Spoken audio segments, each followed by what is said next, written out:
ఒకింట్లో రఘురాం, కౌసల్య దంపతులుండేవాళ్లు. వాళ్లకి రాజేష్, రాకేష్ అనే ఇద్దరు కుమారులు, కావ్య అనే ఒక కూతురున్నారు. రాజేష్ భార్య కీర్తికి మోడ్రన్ వంటలంటే చాలా ఆసక్తి. ఆమె ఆలోచనలన్నీ ఎప్పుడూ హైక్లాస్గానే ఉంటాయి. రాకేష్ భార్య కుసుమకి మాత్రం పల్లెటూరి వంటలంటే ప్రాణం. ఆమె మనసు చాలా సున్నితమైంది. ఒకరోజు ఉదయం సమయంలో అందరూ హాల్లో కూర్చొని మాట్లాడుకుంటూ ఉన్నారు. అదే సమయంలో కీర్తి ప్రాణ స్నేహితురాలు సంజన కూడా వాళ్ళింటికొచ్చింది. సంజన చాలా రిచ్గా బతికే అమ్మాయి. ఏవండి, మన కోడళ్ళిద్దరూ రోజంతా ఇంట్లోనే ఉంటున్నారు కదా, వాళ్లకి వంటల్లో మంచి ప్రావీణ్యం ఉంది. ఏదో ఒక వ్యాపారం చేస్తామని మొన్నటి నుండి అడుగుతున్నారు. మీరేమంటారు? ఇది చాలా మంచి ఆలోచన కౌసల్య. ఆడపిల్లలు తమ కాళ్ల మీద తాము నిలబడటం ఎప్పుడూ ఆహ్వానించదగ్గ పరిణామమే. వాళ్ళకి వ్యాపారం చెయ్యాలో, ఎలాంటి పెట్టుబడి కావాలో ఆలోచించుకోమను. నా వంతు సాయం నేను ఖచ్చితంగా చేస్తాను. అవును నాన్నా, వదినలిద్దరూ వంటల్లో చాలా ఫేమస్ కదా. పెద్దోదిన మోడ్రన్ వంటలు అద్దరగొడుతుంది, చిన్నోదిన పల్లెటూరి వంటలతో మాయ చేస్తుంది.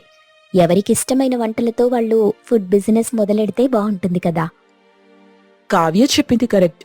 నా ఫ్రెండ్ కీర్తి వంట చేస్తుంటే ఆ వాసనకే కడుపు నిండిపోతుంది. తనొక హైక్లాస్ మోడ్రన్ కేఫే పెడితే సిటీలో నెంబర్ 1 అవుతుంది. నేను నా ఫ్రెండ్స్ అందరినీ అక్కడికే తీసుకొస్తాను. నా భార్య కీర్తి మోడ్రన్ వంటకాలు అద్భుతంగా చేస్తుందని నాకు తెలుసు. పిజ్జాలు, బర్గర్లు, పాస్తాలు, బ్రౌనీలు ఏవైనా సరే 5 స్టార్ రెస్టారెంట్ రుచిని మించిపోతాయి. తన వంటలతోనే ఒక మోడ్రన్ కెఫే పెడితే బాగుంటుంది. ఇంటీరియర్ అంతా లావిష్గా ఉండాలి. నా భార్య కుసుమ పల్లెటూరి వంటల్లో దిట్ట. రాగి ముద్ద, నాటుకోడి పులుసు, పప్పుచారు, గోంగూర పచ్చడి, జొన్న రొట్టెలు ఇలా అన్నీ అదరగొడుతుంది. తను పెద్దగా ఖర్చు లేకుండా చిన్నగా ఒక మెస్ పెడితే బాగుంటుందని నా ఉద్దేశం. అవును మావయ్య, నేనొక హైక్లాస్ కెఫే పెడదామనుకుంటున్నాను. ఇంటీరియర్ డిజైన్ చాలా లావిష్గా ఉండాలి. ఏసీలు, మంచి మ్యూజిక్, ఖరీదైన ఫర్నిచర్ ఉండాలి. తినే వంటలతో పాటు అక్కడ కూర్చునే వాతావరణం కూడా లగ్జరీగా ఉండాలి. నేనైతే అంత ఖర్చు పెట్టలేనక్కా. మన ఇంటికి కాస్త దూరంలో ఉన్న ఖాళీ స్థలంలో ఒక చిన్న పూరి గుడిసె లాంటి షెడ్ వేసి పల్లె రుచుల పేరుతో ఒక చిన్న మెస్ పెడతాను. మన అత్తయ్య నేర్పించిన సాంప్రదాయ వంటలు వడ్డిస్తాను. కుర్చీలు కూడా అవసరం లేదు. శుభ్రమైన చాపలు వేసి అరటాకుల్లో భోజనం పెడతాను. సామాన్యుడికి తక్కువ ధరకి కడుపు నిండా భోజనం పెట్టాలన్నది నా కోరిక. ఏంటి కుసుమా, నీ జోకులు? ఈ రోజుల్లో అరిటాకుల్లో నేల మీద కూర్చొని ఎవరు తింటారు? అందరికీ మోడ్రన్ లైఫ్ స్టైల్ అలవాటైపోయింది. అసలు నీ మెస్కి ఎవరొస్తారో చూద్దాం. కీర్తి కెఫేకి చూడు ఎంతమంది వస్తారో. కీర్తి, నువ్వు అస్సలు వెనక్కి తగ్గకు. కెఫేలు కదిరిపోవాలంతే. సంజనా, ఎవరి ఆలోచన వాళ్ళదమ్మా. ఎవరికి తోచినట్టు వాళ్ళు చెయ్యండి. కాని వ్యాపారం అన్నాక లాభనష్టాలు రెండూ ఉంటాయి. కస్టమర్ల మనసు గెలుచుకోవటమే ముఖ్యం. ధైర్యంగా ముందుకెళ్ళ. అలా అనుకుంటూ ఉండగా రఘురాం ఇద్దరు కోడళ్లకు పెట్టుబడి కోసం కొంత డబ్బిస్తాడు. కీర్తి చాలా ఖర్చు పెట్టి ఒక అద్భుతమైన ఏసీ కెఫే ఏర్పాటు చేస్తుంది. అందులో వాడే పదార్థాలన్నీ విదేశాల నుండి ఇంపోర్ట్ చేసుకున్నవి.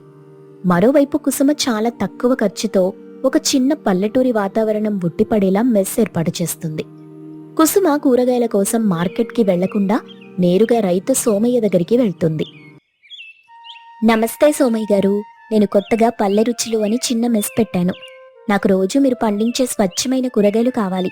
మార్కెట్లో రసాయనాలు చల్లినవి ఉంటున్నాయి. నాకు మీ పొలంలో పండినవే కావాలి. చాలా సంతోషం అమ్మా. డాలరులకు అమ్ముకొని నేను నష్టపోయే బదులు నేరుగా నీలాంటి వాళ్ళకు అమ్ముకుంటే నాకు 4 రూపాయలు మిగులుతాయి. నీకెంత కావాలో చెప్పు తల్లి. రోజు నేనే స్వయంగా నీ మెస్ దగ్గరికి వచ్చి ఇచ్చేళ్తాను. నువ్వు 10 మందికి మంచి భోజనం పెట్టాలనుకుంటున్నావు. నీకు ఖచ్చితంగా మంచి జరుగుతుంది. ధన్యవాదాలు సోమయ్య గారు. మీలాంటి రైతుల వల్లే మా వంటలకి అసలైన రుచి వస్తుంది. రేపటి నుండే తీసుకురండి. అలా ఇద్దరూ తమ వ్యాపారాలు ప్రారంభిస్తారు. మొదటి రోజు కీర్తి కెఫేకి సంజన తన ఫ్రెండ్స్ ని తీసుకొస్తుంది. కెఫే ఓపెనింగ్ చాలా గ్రాండ్ గా జరుగుతుంది. మరోవైపు కుసుమ మెస్ ఓపెన్ చేసి చాలా సింపుల్ గా పూజతో ప్రారంభం చేస్తుంది. అలా ఉండగా కావ్య పెద్దవదిన కీర్తి దగ్గరికొచ్చి, అమ్మో పెద్దదిన, ఐటెం రేట్ చూస్తే కళ్ళు బైర్లు కమ్ముతున్నాయి. ఒక ప్లేట్ పాస్తా 500 రూపాయలా? మాక్టైల్ 300. అవును కావ్య, ఇందులో వాడే చీజ్ సాస్ అన్ని చాలా కాస్ట్లీ. క్వాలిటీ ఉన్నప్పుడు ఆ మాత్రం రేట్ ఉంటుంది కదా. డబ్బున్న వాళ్ళు ఖచ్చితంగా వచ్చి తింటారు. ఇంటీరియర్ చూసావా ఎంత బాగుందో? ఎగ్జాక్ట్లీ కీర్తి, నీ కెఫే వైబ్ వేరే లెవెల్లో ఉంది. ఇక్కడ కూర్చుని ఫోటోలు దిగితే ఇన్స్టాగ్రామ్లో లైక్స్ వర్షం కురుస్తుంది. రేట్ ఎంతైనా పర్లేదు, ఈ ఫీల్ ముఖ్యం. కీర్తి చెప్పింది నిజమే కావ్య. మన టార్గెట్ కస్టమర్స్ అందరూ రిచ్ పీపుల్. వాళ్ళు రేట్ గురించి ఆలోచించరు, స్టేటస్ గురించే ఆలోచిస్తారు. ఈ కెఫే మన స్టేటస్ కి సింబల్. సరే పెద్దదినా, ఆల్ ది బెస్ట్. అప్పుడు కావ్య చిన్నదిన దగ్గరికి వెళ్ళి, చిన్నదినా, నీ మెస్ చాలా ప్రశాంతంగా ఉంది, కానీ రేట్లేంటి ఇంత తక్కువ? కడుపు నిండా భోజనానికి కేవలం 70 రూపాయలేనా? ఇందులో నీకేమైనా లాభముంటుందా? అవును కావ్య, మన దగ్గరికొచ్చేది సామాన్య జనం, పనికెళ్లే కూలీలు, ఆటో వాళ్ళు, ఉద్యోగులు కూడా వస్తారు. వాళ్ళకి కడుపు నిండా ఆరోగ్యకరమైన భోజనం తక్కువ ధరకి దొరికితే చాలు. సోమయ్య గారి లాంటి రైతుల దగ్గర నేరుగా కొనటం వల్ల నాకు ఖర్చు తగ్గుతుంది. నా శ్రమ ఒక్కటే పెట్టుబడి. అదే సమయంలో కుసుమ మెస్లోకి రంగయ్య అనే వృద్ధుడొచ్చాడు. అతను రోజంతా రిక్షా తొక్కి అలసిపోయున్నాడు. అమ్మా, చాలా ఆకలిగా ఉంది. జేబులో 100 రూపాయలే ఉన్నాయి. కడుపు నిండా అన్నం దొరుకుతుందా తల్లి? రండి తాతయ్య, చాప మీద కూర్చోండి. 100 రూపాయలు అవసరం లేదు, 70 రూపాయలకి మీకు నచ్చినంత భోజనం పెడతాను అని చెప్పి అరటాకేసి వేడివేడి అన్నం, మునక్కాడ పప్పుచారు, గోంగూర పచ్చడి, నాటుకోడి పులుసు వడ్డిస్తుంది. అప్పుడు రంగయ్య కన్నీళ్లు పెట్టుకుంటూ భోంచేస్తూ, అమ్మా, అమృతంలా ఉంది తల్లి. మా అమ్మ బతికున్నప్పుడు ఇలాగే వడ్డించేది. ఇన్నాళ్లకు మళ్ళీ అంత కమ్మటి భోజనం తింటున్నాను. దేవుడు నిన్ను చల్లగా చూస్తాడు తల్లి. నీ వ్యాపారం 3 పువ్వులు 6 కాయలుగా వర్ధిల్లుతుంది. చూసావా కావ్య, రంగయ్య తాత కళ్ళలో ఉన్న ఆనందం? ఆయనిచ్చిన ఆశీర్వాదం కోట్ల రూపాయలిచ్చినా రాదు. కుసుమ ఆలోచన కరెక్టే. తక్కువ లాభం వచ్చినా ఎక్కువ మందికి భోజనం పెట్టిన తృప్తి ఉంటుంది. అలా రోజులు గడుస్తున్నాయి. ఒకరోజు విక్రమ్ అనే ఫేమస్ ఫుడ్ బ్లాగర్ వాళ్ళూరికొస్తాడు. విక్రమ్ రివ్యూ ఇస్తే ఆ రెస్టారెంట్కి విపరీతమైన క్రేజ్ వస్తుంది. అతను ముందుగా కీర్తి కెఫేకి వెళ్ళాడు. నమస్తే అండి, నేను విక్రమ్, ఫుడ్ బ్లాగర్ని. మీ కెఫే ఇంటీరియర్ చాలా అద్భుతంగా ఉంది. మీ బెస్ట్ డిష్ ఏదైనా తీసుకురండి. ష్యూర్ అండి, మా special cheese burst pizza, brownie with ice cream తీసుకొస్తాను అని చెప్పి కీర్తి ఆర్డర్ తెస్తుంది. ఇక్కడ వాతావరణం బాగుంది, కానీ రేట్లు మాత్రం చాలా ఎక్కువ ఉన్నాయి. పిజ్జా రుచి బాగుంది, కానీ 600 రూపాయలు పెట్టి తినేంత గొప్పగా అయితే లేదు. సామాన్యులకు ఇది అందుబాటులో లేదు. జస్ట్ ఒకసారి ఫోటోల కోసం రావచ్చు అంతే. అలా అంటారేంటి సార్? మేము వాడేవన్నీ ఇంపోర్టెడ్ ఐటమ్స్. సారీ మేడం, నేను నిజాయితీగా రివ్యూ ఇస్తాను. కేవలం ఇంటీరియర్ చూసి జనాలు రోజూ రారు.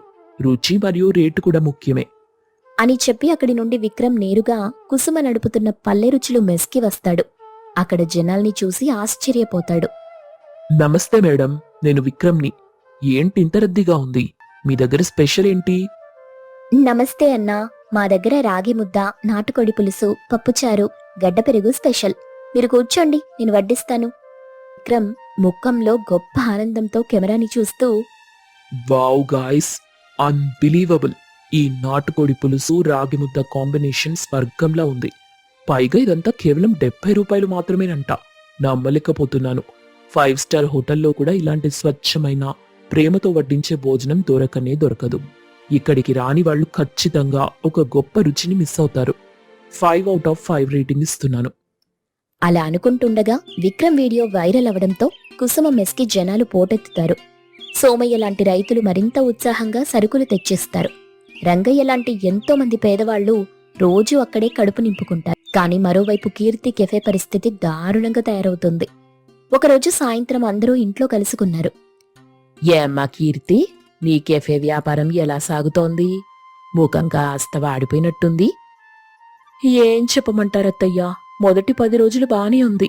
ఆ విక్రమ్ వీడియో వచ్చినప్పటి నుండి కస్టమర్స్ రావటం బాగా తగ్గిపోయారు. అసలు నా ఫ్రెండ్స్ అంచనా కూడా రావట్లేదు.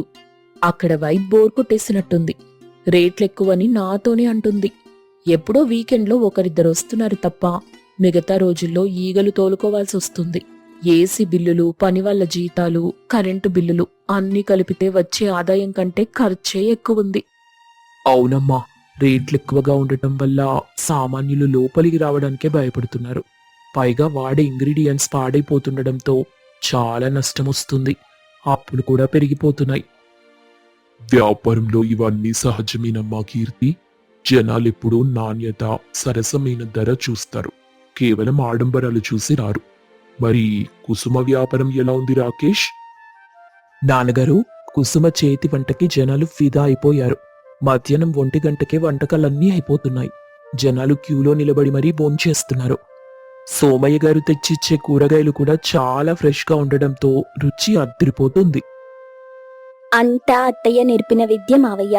వేడి వేడి అన్నం, మునక్కడ పప్పుచారు, గడ్డ పెరుగు, మామిడికాయ పచ్చడి ఇవి చాలు సామాన్యుడి కడుపు నింపడానికి. నాకైతే రోజు 3,000 రూపాయల లాభం వస్తుంది.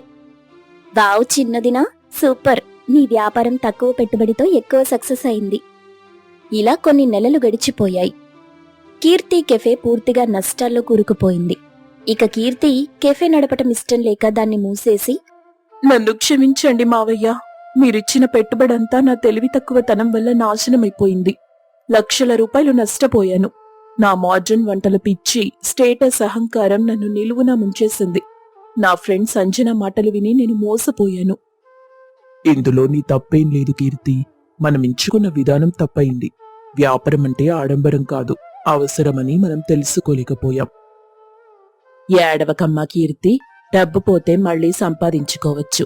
ఈ అనుభవం నీకు మంచి పాఠం నేర్పింది. అక్క నువ్వెందుకు ఏడుస్తున్నావు? నువ్వు ఓడిపోలేదు. నీకు వంట చేయటం రాక కాదు కదా కెఫే మూతపడింది. కేవలం వ్యాపార వ్యూహం తప్పిందంతే. నీ చేతి వంటలో ఉన్న మ్యాజిక్ నాకు తెలుసు. నీ బ్రౌనీలు, నీ పిజ్జాలు పిల్లలకెంత ఇష్టమో నాకు తెలుసు. లేదు కుసుమా, నేను నిన్ను చాలా తక్కువ చేసి మాట్లాడాను. అరటాకుల్లో భోజనం ఎవరూ తినరని హేళన చేశాను. నా ఫ్రెండ్ నిన్ను అవమానిస్తుంటే నేను చూస్తూ ఊరుకున్నాను. కాని అసలైన విజయం నీదే. సామాన్యుడి ఆకలి తీర్చిన నీకే దేవుడు విజయం ఇచ్చాడు. నేను మాత్రం కేవలం డబ్బున్న వాళ్ల స్టేటస్ని నమ్ముకున్నాను. నన్ను క్షమించు కుసుమా. నీ మోడ్రన్ వంటల రుచి కూడా అద్భుతంగా ఉంటుంది. నాకొక ఆలోచన వచ్చింది. మనిద్దరం కలిసి ఎందుకు వ్యాపారం చేయకూడదు? అంటే ఇద్దరం కలిసా? ఎలా కుసుమా? నేనేమో నష్టాల్లో ఉన్నాను. నా మెస్లో జనాలు పెరిగిపోయి నేనొక్కదాన్నే తట్టుకోలేకపోతున్నాను. కాబట్టి ఆ చిన్న షెడ్డును తీసేసి నువ్వు తీసుకున్న విశాలమైన కెఫే స్థలంలోనే మనిద్దరి వ్యాపారాన్ని కలుపుదాం. పేరు మన ఊరు మన ఇల్లు అని పెడదాం. ఒకవైపు పల్లెటూరి వంటలు, మరోవైపు నీ మోడ్రన్ వంటల్ని సరసమైన ధరలకు అందిద్దాం. అవును పెద్దొదినా, చిన్నొదిన చెప్పింది చాలా మంచి ఐడియా. మోడ్రన్ కెఫే లాంటి శుభ్రమైన వాతావరణంలో మన పల్లెటూరి వంటలతో పాటు తక్కువ ధరకు నీ స్నాక్స్ కూడా ఇస్తే జనాలు ఎగబడొస్తారు. అన్నయ్య, కావ్య చెప్పింది నిజం.